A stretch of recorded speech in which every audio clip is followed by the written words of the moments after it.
Buongiorno e ben ritrovati a un nuovo appuntamento con l'informazione di Telefriuli. Questa mattina si è svolta a Trieste la conferenza stampa di fine anno del governatore Massimiliano Fedriga dopo la proiezione di un cortometraggio che ha ripercorso i quasi 5 anni di legislatura. A seguire la conferenza per noi c'era Andrea Pierini a cui diamo la linea. Buongiorno.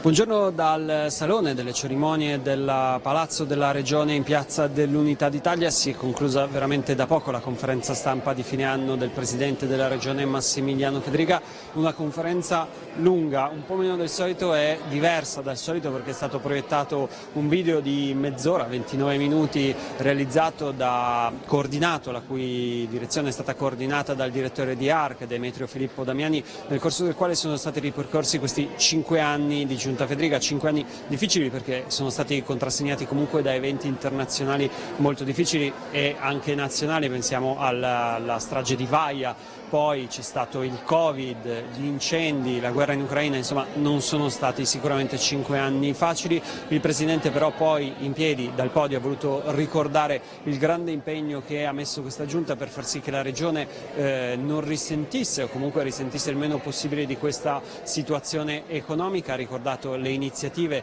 attuate per aumentare gli introiti, quindi ridurre le risorse che il Friuli Venezia Giulia dà ogni anno allo Stato, gli investimenti focalizzati soprattutto sulle famiglie e sul lavoro, perché insomma l'occupazione resta uno dei capisaldi, e poi ha voluto ringraziare tutti i dirigenti della Regione Friuli Venezia Giulia e gli assessori, parlando di una giunta che ha lavorato bene, una giunta dove non ci sono state criticità e non ci sono stati problemi. Non hanno parlato gli assessori, è una prassi che oramai è stata consolidata in questi anni, hanno parlato nel corso del documentario, durante il quale c'è stato un passaggio molto emozionante, va detto, dove il vicepresidente della regione Riccardo Riccardi ha voluto ricordare Elena Loduca, la volontaria che, ricordiamo, è morta quest'estate schiacciata da un albero mentre era impegnata a spegnere gli incendi. Anche gli altri assessori hanno voluto ricordare l'impegno, l'attività, insomma questi complessi e articolati anni di lavoro.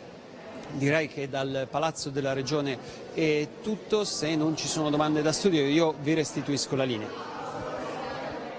Grazie ad Andrea Pierini. Proseguiamo con il nostro telegiornale con le notizie di cronaca. Esito drammatico per la donna dispersa a Duino. Le squadre di ricercatori hanno rinvenuto la salma della signora scomparsa 3 anni fa, uscita di casa la mattina presto. Da 3 giorni Vigili del Fuoco e Protezione Civile stavano battendo il sentiero Rilke. Proprio qui è stata trovata la salma ai piedi di un salto di roccia. Il corpo è stato ritrovato da un finanziere libero dal servizio lungo le falesie del sentiero. Le ricerche erano state effettuate anche per via aerea in mare con i sommozzatori del nucleo speleo alpino fluviale.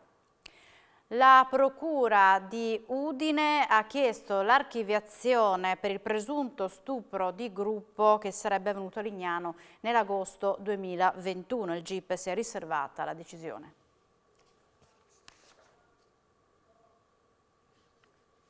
Archiviazione del caso per il presunto stupro di gruppo a Lignano.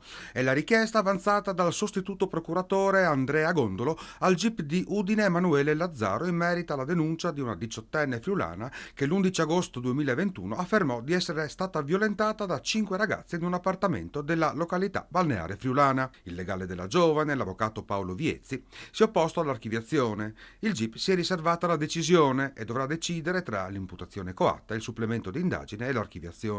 Sotto indagine erano finiti 2 ragazzi della provincia di Verona, 2 della Lombardia e un piemontese della provincia di Alessandria, tutti tra i 18 e i 21 anni con l'eccezione di un minore. Stando al racconto della friulana, 3 di loro, poi raggiunti dagli altri 2, la portarono nell'appartamento con la forza, trattenendola per oltre 2 ore. La ragazza ha affermato di essere stata costretta ad avere un rapporto completo con uno di loro, mentre gli altri parteciparono alla violenza. Ben diversa la versione del gruppo, che ha sostenuto la consensualità dei rapporti. A denunciare l'accaduto fu il padre della 18enne. Allora la procura di Udine chiese le misure cautelari per i ragazzi, richiesta poi respinta dal GIP. Non condivido, commenta Viezzi, le motivazioni con cui il PM ha chiesto l'archiviazione. Già a giugno la procura del Tribunale dei minori di Trieste aveva avanzato tale domanda, anche se con motivazioni diverse, e anche allora mi opposi. In quel caso, conclude il legale, il GIP respinse la domanda e dispose un supplemento d'indagine. Ed ora andiamo a Udine dove ci chiede la linea Davide Vicedomini perché è in corso in questi minuti la presentazione del candidato sindaco di Udine del campo largo di centro-sinistra Alberto Felice De Toni. Sentiamolo. Udine e per il Friuli. Il claim è il Friuli riparte da Udine e abbiamo tre forze, le forze civiche autonomistiche, le forze del centro liberale riformista democratico che è il terzo polo e le forze del centro-sinistra che è il PD. Questa è l'attuale coalizione, noi siamo aperti alla convergenza di altre forze dentro un perimetro che è quello della città e non è un perimetro predefinito in base ad appartenenze politiche. C'è una grossa assenza che è quella del Movimento 5 Stelle. Il Movimento 5 Stelle sta facendo delle scelte a livello nazionale in linea con quelle regionali, in linea con quelle cittadine. Noi pensiamo che le geometrie variabili siano un valore, ci auguriamo che a livello cittadino ci possono essere scelte diverse, noi rispettiamo comunque tutti, certo che però con gli out-out non si va da nessuna parte, speriamo che si capisca che la coesione è la fonte di progetti per la città che sono più forti delle divisioni, diciamo, dei loghi, dei partiti che vengono rappresentati. Qualche idea per Udine, tipo Borgo Stazione, rifiuti? Ma noi abbiamo immaginato delle azioni effettive che vadano a toccare il tema della sicurezza da un lato e della vivibilità dei quartieri dall'altro. Abbiamo immaginato però anche progetti che vanno dalla riqualificazione urbanistica, pensate all'ex Safau oppure all'Odeon oppure alle caserme. Abbiamo immaginato anche progetti importanti come l'Unidoc, cioè ovvero fare insieme a Friuli Doc fare tutto quanto un'operazione nazionale e internazionale sul tema dell'alimentazione, coinvolgendo le università, ma coinvolgendo anche i distretti dei vini, i distretti del prosciutto, le improsite, e fare di Udine una piattaforma italiana ed europea dell'agroalimentare. E poi abbiamo lanciato anche un'idea che valorizzi la vocazione italiana del Friuli. Il Friuli fa gli elettromessi di tutto il mondo, le vasche di tutto il mondo, produce i mobili di gran parte dell'Europa. Abbiamo delle tradizioni costruttive enormi, noi possiamo attorno ad un progetto da costruire che abbiamo immaginato come man di casa, una identità forte di rinascita anche nell'immaginario collettivo dell'economia del Friuli.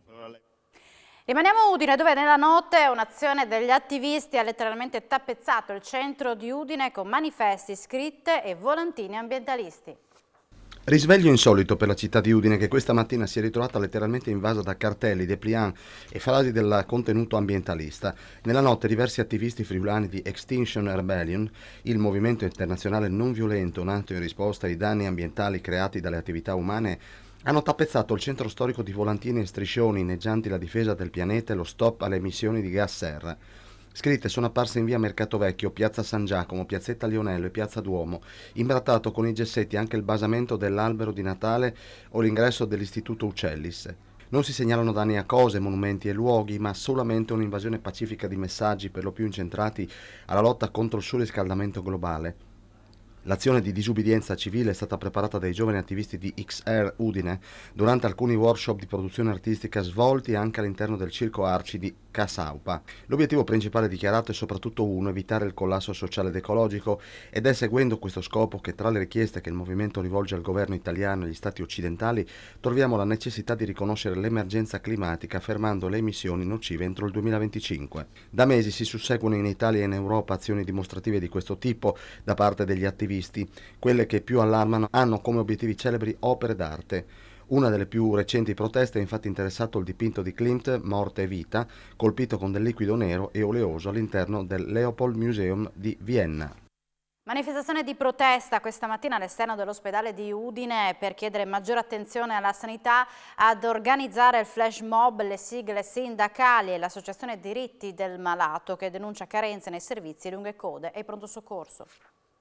Nel pronto soccorso di Udine sta succedendo che ci sono lunghissime attese per poter accedere al servizio del pronto soccorso e dovuto al fatto che c'è uno smantellamento dei servizi sanitari anche negli altri territori e del fatto che c'è troppo poco personale nel gestire questa richiesta, soprattutto adesso che inizia appunto la stagione fredda e quindi le persone si stanno ammalando. Quindi chiediamo che ci sia un aumento di personale, una riforma seria della sanità friulana con un aumento delle risorse pubbliche e non quelle private e che si possa avere un servizio efficiente per quanto riguarda il pronto soccorso di Udine. La politica deve riaprire gli ex pronto soccorso di Cividale e di Gemona. Udine non può reggere l'iperafflusso di persone che appunto sta ricevendo, medici, infermieri e OS che stanno facendo un lavoro veramente massacrante per far fronte alle molteplici richieste della cittadinanza.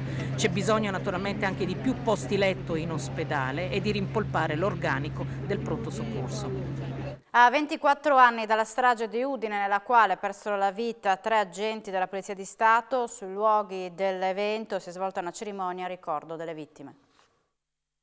Celebrato a Udine l'anniversario della strage dell'antevigilia di Udine di Via Ungheria, nel quale 24 anni fa morirono 3 poliziotti della questura di Udine. Era il 23 dicembre 1998 e quell'episodio cambiò la vita nel capoluogo friulano. Colleghi ancora in servizio in quiescenza, parenti e amici si sono ritrovati per ricordare quella tragica alba udinese, quando un ordigno saltò sulla saracinesca di un negozio di telefonia. Caddero Giuseppe Guido Zanier, 34 anni, Adriano Ruttar, 41 e Paolo Cragnolino, 33 anni. Stamattina il questore di Udine Alfredo D'Agostino, assieme a 2 suoi predecessori, Comelli e Cracovia, nonché il prefetto Marchesiello, hanno effettuato un passaggio sul luogo della tragedia, ma anche per un omaggio al monumento realizzato in occasione del ventennale della strage. Dopo questi 2 momenti c'è stata una messa nella cappella di Via Crispi, officiata dal cappellano della Polizia di Stato Don Angelo Favretto, alla sua prima uscita pubblica dopo la nomina. Una cerimonia doverosa per ricordare 3 servitori dello Stato caduti in servizio a causa di mani assassine che prepararono quella trappola esplosiva nella quale caddero 3 ragazzi, icone della Polizia di Stato. Il Ministro dell'Università e della Ricerca, Anna Maria Bernini, parteciperà all'inaugurazione dell'anno accademico 2022-2023 dell'Università di Udine. Ad annunciarlo è stato lo stesso Ateneo Friulano che il 30 gennaio prossimo si appresta a celebrare il suo 45° anniversario di vita. La cerimonia si svolgerà nell'auditorium della nuova biblioteca del Polo Scientifico e Tecnologico di Rizzi. Dopo l'ingresso del corteo accademico e la relazione del rettore Roberto Pinton, il programma prevede la Lectio Magistratis del professore Enrico Giovannini, ordinario di statistica economica dell'Università di Roma, Tor Vergata, e già Ministro delle Infrastrutture e della Mobilità Sostenibili. Siamo in chiusura, subito dopo la pubblicità appuntamento con A Voi la Linea. Grazie per l'attenzione e buona giornata.